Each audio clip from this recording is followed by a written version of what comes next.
எங்கள் பகவான் திருமுகம் காண அங்கு கற்பக பெருமான் தொப்புள் குழியில் பார்க்கடல் பிறந்த சந்திர பகவான் கணபதி வயிற்றில் நிறைந்திருப்பான். எங்கள் கற்பகத்தானை கண்டவர் தமக்கு தீரா பிணிகளை தீர்த்து வைப்பான்.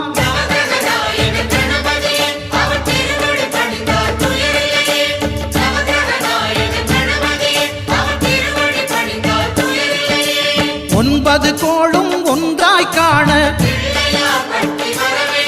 அங்கு கற்பகம் என்னும் கடவுளின் மெய்யில்